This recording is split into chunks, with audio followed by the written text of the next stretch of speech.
great people? Back with the Faith Mind Empowerment Live. This is Frinks Empowers. So you guys, I just wanted to drop in and just do this video while I'm in travel mode. Yes, I'm hands-free and I am watching the road. So I just wanted to talk with you guys on this subject here, the power of thought. I was having a conversation with one of my colleagues the other day about this, the power of thought. And I'm like, wow, I just need to go a little deeper on this subject because I don't think we as a people realize the magnitude of power we have access to.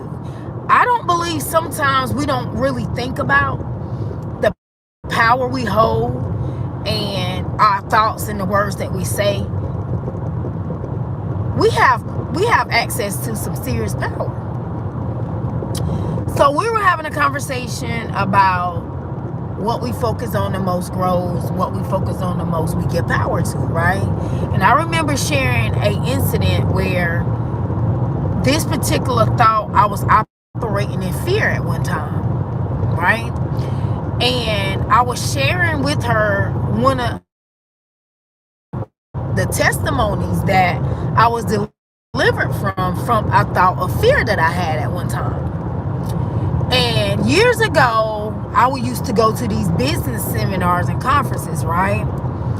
And the one that I went to was in Atlanta, Georgia at the time. And I won't call the business name, but when I would go, I would do valet parking, and I would rent this car. I would rent cars when I go, so I won't use my own car.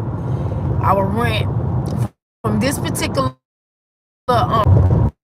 When I got to in Atlanta, I allowed the service that was a conference. The ballet company employee decided to joyride with my rental car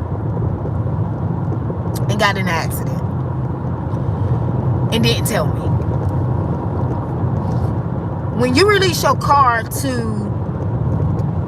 the ballet people, you expect them to just go park your car and go hang your keys up, tag your keys, park your car and go hang your keys up. So they didn't tell me anything about this particular employee was driving your rental car, blah, blah, blah, got in an accident. These are the damages and dents, right? Real bad. I mean, it was a real bad dent. So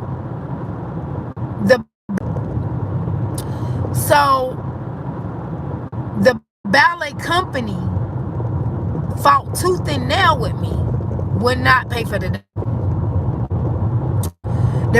ballet company at this moment. They didn't want to be accountable. They didn't want to take responsibility that their employee wrecked the rental car. You were supposed to just go park the car and hang the keys up. So it took about 7 months. They blocked me. I'm back, y'all. Sorry about that. I was traveling and I'm kind of going through spots and the signal keep going out. But it took about 7 months for that particular valet company to take full responsibility and pay the damages, right? Took 7 whole months. After that, instead of me praying and releasing the negative thought I had and the thought of fear of every time I rent a car, I always thought this particular thing was going to happen to me. When I come up to valet parking, I always like, I'm not going to let you valet my car, because they didn't know I had a phobia, a fear of letting another valet company park any car. I had fear of thought. So many years after that, it was like I was giving power to that fear, literally. And it was actually manifesting every time I would give power to this same fear thought that I had about renting a car. Like, every time I rent a car, like, something was going to happen to the car, and my insurance was going to have to pay for it, pretty much. And being in insurance for 23 years, like, that's something that you don't want to keep filing. It's like claim after claim after claim after claim, because it can cause your insurance to be extremely expensive, and you almost can't afford expensive insurance like that. So, well, we probably can afford it. We just don't want to pay out the extra money. I'll put it that way. So, make a long story short, I carried this phobia, this fear about, every time I rent a car, blah, blah, blah. You know, I just had this phobia, this fear that something was going to happen to the rental car while I had it. And I gave power to that thought. After 3 rental cars, after that particular rental car that I rented, I knew that this was my fault, that I was giving power to these phobia, fear thoughts that I had about renting a car. And every time I would rent a car, I rented 3 cars after that, and I gave power to this particular thought. I gave power to the thought, and it began to manifest. I shared that testimony in a transparent moment to let you see how powerful our thoughts are, how we can give positive or negative faith to a thing, and it began to manifest. We can give visualization to thoughts, and it began to manifest, whether it's good, bad, ugly, or indifferent. So,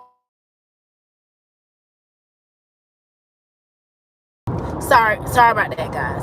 So I began to just give power thoughts to the positive faith in life, instead of giving thought to the fear. Give thought to something that's gonna happen, and I carried around that fear for a while, you know, and I didn't realize the power and manifestations that I was allowing to happen in my life because of that very reason. So I just wanted to jump on and empower you guys that about the power of thought, just making sure that we assess our thoughts every day. Even the word tell us that in the book of Romans, it says, we do not conform ourselves to this world, but be ye transformed by the renewing of our mind. In the book of Romans chapter 12, we got to make sure we continue to renew our minds daily.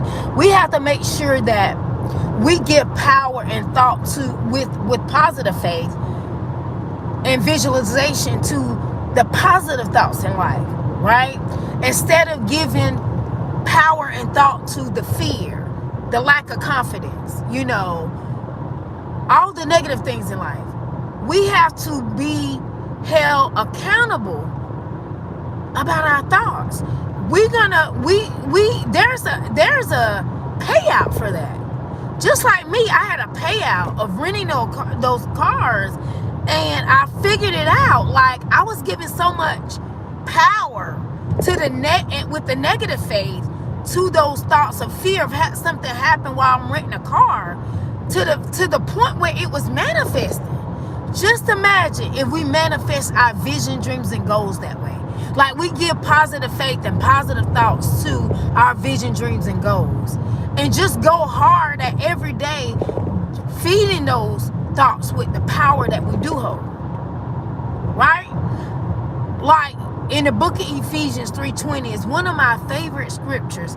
I call it's a positive faith scripture. It says, now to him who is able to do exceedingly and abundantly above all we can ask or think, according to the power that worketh in us.